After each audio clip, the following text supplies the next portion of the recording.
बयान दे रहे हैं, उसमें चुने हुए प्रतिनिधि भी हैं, चीफ मिनिस्टर भी हैं, सांसद भी हैं, विधायक भी हैं। आखिर क्या वजह है कि निर्वाचन आयोग टॉलरेट कर रहा है और मीडिया में उस पर रसभरी बातें हो रही हैं और पूरे देश का राजनीतिक माहौल को विषाक्त किया जा रहा है? क्योंकि आखिरकार जिम्मेदारी चुनाव आयोग की बनती है, किसी और की नहीं। अगर आप लोगों को टीका टिप्पणी करनी है तो चुनाव आयोग पर कीजिए। मैं सबको सर मैं उत्तर दे दूं। देखिए, पहली बात तो है कि हम बार बार अमित शाह को बीच में ला रहे हैं, तो मेरा ये फर्ज बनता है बार बार इसलिए क्योंकि उन्होंने ऐसा बयान दिया। मैं कह रहा हूं, आप कह दीजिए कि उन्होंने बयान नहीं दिया, हम मान लेंगे। सुनो अजय जी, मीम साहब, मेरा ये फर्ज बनता है कि जो बयान उन्होंने दिया है उस बयान को मैं आपके सामने रखूं। उन्होंने क्या बयान दिया? उन्होंने कहा बदला लेना है तो बटन दबा के लोकतंत्र में बदला लो। वो जमाना चला गया जब फिर चला के पूरे पर्सपेक्टिव में देखिए, आपने कहा है कि वो गलत तरीके से पेश किया गया है, सारे मीडिया ने दिखाया है। मैं उन शब्दों को ने क्या कहा, मैं उन शब्दों को मैं आप दोनों से गुजारिश करूंगा, उन शब्दों को हम लोग न दोहराएं तो बेहतर है। लेकिन एक बात होता है, मुद्दा है पोलराइजेशन का। बिल्कुल, क्या पूरे के पूरे पश्चिमी उत्तर प्रदेश में मतदान से ठीक पहले आप सभी राजनीतिक दल, मैं सभी कह रहा हूं, आप सभी राजनीतिक दल पोलराइजेशन के जरिए अपने वोट बैंक को मजबूत करने की कोशिश कर रहे हैं या नहीं? बस मैं एक बात कहना चाहता हूं जी। आपने कहा पोलराइजेशन, अगर हमारे ऊपर ये इल्जाम है तो हम इसे एक्सेप्ट नहीं करेंगे। मैं उसकी वजह बताता हूं जी। अगर हम पोलराइजेशन कर रहे हैं, मुस्लिम वोट को एक तरफ करने की कोशिश करेंगे, तो हम 70% वोट की तरफ नहीं देखते क्या? पोलराइजेशन वो कर रहे हैं जो 70-80% लोगों को एक तरफ करने की कोशिश कर रहे हैं। They are doing polarisation, we are not doing polarisation. Polarisation सुन लीजिए, आपको मैं और बताऊं जी, पोलराइजेशन का नुकसान क्या होता है। आपने कहावत सुनी होगी, छुरी खरबूजे पर गिरे या खरबूजा छुरी पर। नुकसान सिर्फ खरबूजे का होता है, छुरी का नहीं होता है। तो यही बात मैं कहना चाहता हूँ, पोलराइजेशन से इस देश को कभी फायदा नहीं होगा। आपने वजह पोलराइजेशन कोई भी करे, सिर्फ आम आदमी का देशद्रोही है जो पोलराइजेशन। मैं उत्तर दे दूं, वैसे छुरी तो कांग्रेस ही है, वो गिरे किसी पे या उस पर कोई गिरे कटना तो देश को ही है। महत्वपूर्ण विषय है जहां तक पोलराइजेशन का। आप देखिए, 3 दिन पहले नरेंद्र मोदी जी ने जब भारतीय जनता पार्टी का मैनिफेस्टो रिलीज हुआ था, उन्होंने कहा था 2 शब्द हमारे लिए महत्वपूर्ण है, बस 2 शब्द, गुड गवर्नेंस एंड डेवलपमेंट। और ये अब से नहीं, वो बहुत पहले से कहते आ रहे हैं। मगर आप देखिए, कहीं ना कहीं संबित जी, आज मैं एक काम करता हूं, हम लोग सब देखिए, आपने जो बात करी, मुझे मैं अपने आप को रोक नहीं पा रहा हूं। पिछले 1.25 महीने से न्यूज नेशन यही सवाल हर राजनेता से उठा रहा है, भाई साहब कहां है वो विकास, कहां है वो गुड गवर्नेंस, कहां है वो तमाम मुद्दे जो आप लोगों को उठाने चाहिए थे? तो मैं आज आप लोग नहीं उठा रहे हैं। नहीं सुनिए, एक सेकंड में कंप्लीट, और ये विफलता है आप लोगों की। मैं विषय रख लूं, आप जरूर उसका मुझे और प्रश्न पूछिएगा। आज जो डेवलपमेंट के मुद्दे पे चर्चा हो रहा है, इलेक्शन लड़ी जा रही है, वो किसके लिए है? नरेंद्र मोदी जी ने ही डेवलपमेंट बता दीजिए कौन से आप देखिए, जहां तक कांग्रेस के सेक्टर, आप जरा मैं डेवलपमेंट, मुझे जब मीम जी बोल रहे थे आप तो रोक नहीं रहे, डेवलपमेंट एक राम मंदिर कंप्लीट करने का मौका दीजिए। मेरा सिर्फ इतना कहना है कि सर कांग्रेस की जो सेक्युलरिज्म है वो जाके इमाम साहब के चौखट पे दम तोड़ देती है, वहां जाके वो सेक्युलरिज्म बिल्कुल हवा हो जाती है। चलिए, लेकिन अच्छा एक बात मैं उर्मिला जी, मैं एक बहुत छोटी टिप्पणी आपकी इस पर चाहूंगा, इससे पहले कि हम आगे बढ़ें, क्योंकि हमें बहुत सारी मुद्दों पर आज बातचीत करनी है।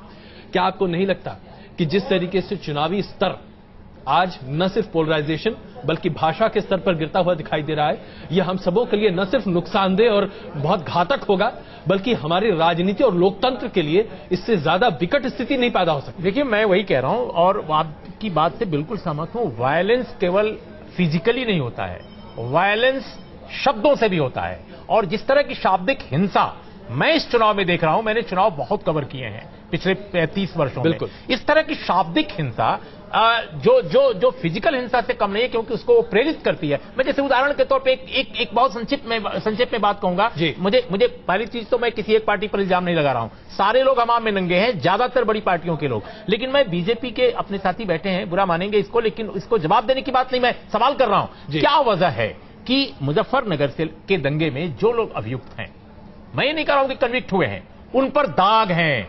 आपने एक से लेकर आखिर तक सबको उम्मीदवार बना दिया, किसी को छोड़ा नहीं, सारे उम्मीदवार हैं। यही नहीं, जो लोग विक्टिम हैं अरे भाई विक्टिम को तो छोड़िए, जो उस दंगे में विक्टिम है, जिनके माँ पिता, जिनके बच्चे, उनको लेकर आप घूम रहे हैं, लोगों को जागृत कर रहे हैं, मोबिलाइज कर रहे हैं, सांप्रदायिक आधारों पर ध्रुवीकरण कर रहे हैं। मैं ज्यादा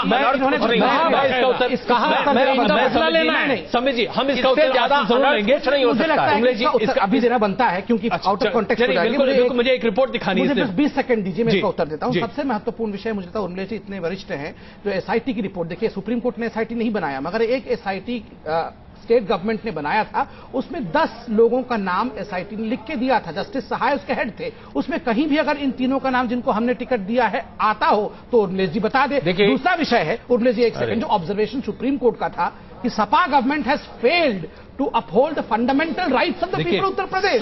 सर मैं सरकार की इसका बचाव नहीं कर रहा हूं। मैं क्षमा चाहूंगा, इस चर्चा को हम आगे जरूर बढ़ाना चाहेंगे, लेकिन उससे पहले एक छोटी सी रिपोर्ट आपके सामने पेश करें। नरेंद्र मोदी ने वडोदरा से अपना नामांकन भरा। एक बहुत विस्तृत और बृहत रैली सामने आती हुई दिखाई दी।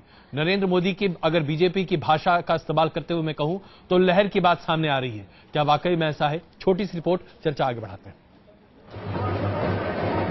लोकसभा के रण में पहली बार किस्मत आजमा रहे बीजेपी के PM in waiting Narendra Modi जब वडोदरा सीट से नामांकन दाखिल करने के लिए निकले तो उनके साथ निकल पड़ा हजारों लोगों का काफिला। कड़ी सुरक्षा के बीच नरेंद्र मोदी खुली जीप में सवार होकर नामांकन दाखिल करने के लिए निकले थे। कोई मोदी की एक झलक पाने को बेताब था तो कोई मोबाइल में ही मोदी को कैद कर रहा था। ढोल नगाड़ों और मोदी के मुखौटों के बीच समर्थक सिर्फ नमो जाप में डूबे नजर आए। करीब 2 किलोमीटर लंबे रोड शो के बाद मोदी ने वडोदरा सीट से लोकसभा चुनावों के लिए अपना पहला नामांकन किया। नामांकन के बाद मोदी ने वडोदरा को अपनी कर्मभूमि करार दिया और गायकवाड़ राजघराने की खुलकर तारीफ की। मोदी ने लोगों से बीजेपी के पक्ष में वोट देने की अपील भी की। मुझे विश्वास है कि बड़ौदा लोकसभा क्षेत्र के सभी मतदाता उमंग और उत्साह के साथ लोकतंत्र के इस पावन पर्व चुनाव को उत्साह और उमंग से मनाएंगे और 30 तारीख को भारी मतदान करके कमल के निशान पर बटन दबा करके भारतीय जनता पार्टी को भव्य विजय दिलाएंगे। मोदी के नामांकन के समय उनके समर्थक के तौर पर वडोदरा की पूर्व राजघराने की राजमाता शुभांगिनी राजे गायकवाड़ और मोदी के चुनाव अभियान से नजदीकी से जुड़े चाय विक्रेता किरण महिड़ा भी शामिल थे। मेरे को बहुत अच्छी फीलिंग हो रहा है। मेरे जैसे छोटे चाय वाले का एक नाम ठेकेदार के लिया है तो मेरे को बहुत खुशी हुई है और जीवन में किसको बता नहीं सकता इतनी खुशी है मेरी। मोदी वाराणसी और वडोदरा से किस्मत आजमा रहे हैं। वाराणसी के साथ वडोदरा भी बीजेपी का गढ़ रहा है। वडोदरा लोकसभा क्षेत्र में 7 विधानसभा सीटें हैं, जिसमें सभी 7 सीटें बीजेपी के पास हैं। यही नहीं, नगर पालिका, जिला पंचायत सभी पर बीजेपी का कब्जा है। 1991 से अब तक हुए 6 चुनावों में बीजेपी 5 बार वडोदरा सीट से चुनाव जीत चुकी है। साल 2009 में बीजेपी ने वडोदरा सीट पर 1,36,000 वोटों से जीत दर्ज की थी। मध्य गुजरात में लोकसभा की 5 सीटें हैं, जिनमें 3 पर कांग्रेस का कब्जा है। बीजेपी का मानना है कि वडोदरा से मोदी के लड़ने के बाद पूरे मध्य गुजरात में उनका असर दिखेगा, जिससे बीजेपी वहां अच्छा प्रदर्शन कर सकती है। वडोदरा सीट पर कांटे की टक्कर है। मोदी को चुनौती देने के लिए कांग्रेस ने अपने राष्ट्रीय महासचिव मधुसूदन मिस्त्री को प्रत्याशी बनाया है। वहीं आम आदमी पार्टी ने वडोदरा सीट से सुनील दिगंबर कुलकर्णी को मैदान में उतारा है।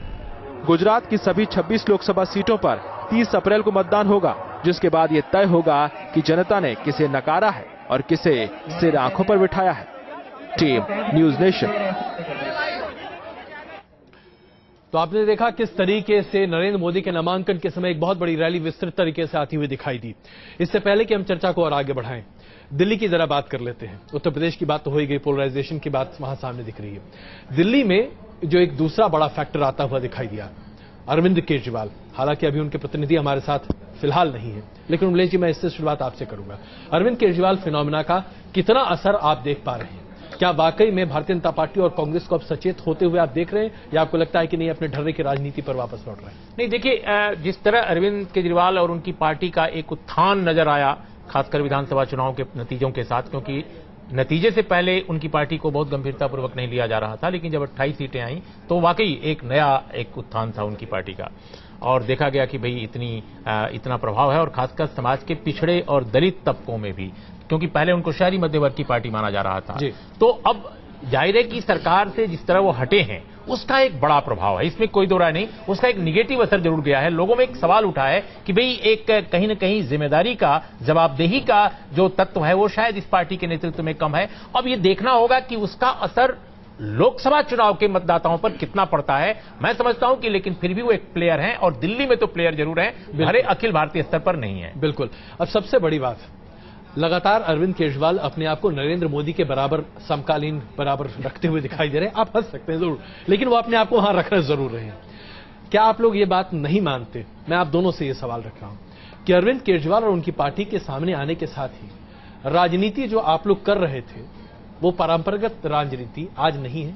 आप सबों को अपने खेल में परिवर्तन करना पड़ा है, और ये कम से कम आम आदमी पार्टी की देन है।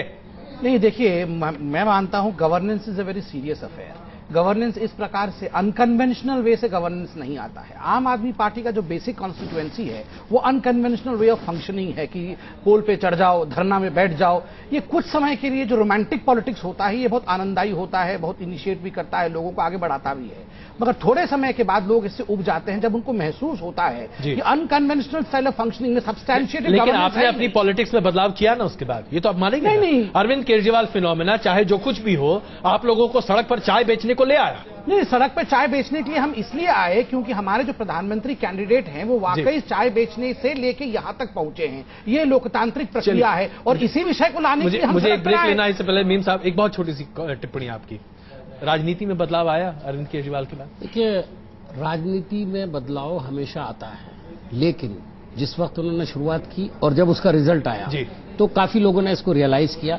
यहां तक कि मैं मिसाल देना चाहता हूं कि खुद राहुल जी ने जो बयान दिया था वो अपने आप में इस बात का संकेत था कि अब राजनीतिक लोगों को सोचना पड़ेगा, और सोचा, और इसमें कोई बुराई नहीं है, इसको एक्सेप्ट करने में कोई बुराई नहीं है। लेकिन भी कहा कि सीखना चाहिए, सीखना चाहिए। लेकिन मैं उसके आगे यही कहूंगा जो उर्मिलेश जी ने कहा कि उनका ग्राफ पहले ऐसे गया, यानी पहले नीचे था जिसको कोई अहमियत नहीं दी गई, लेकिन जब रिजल्ट आए तो बड़ी अहमियत हुई।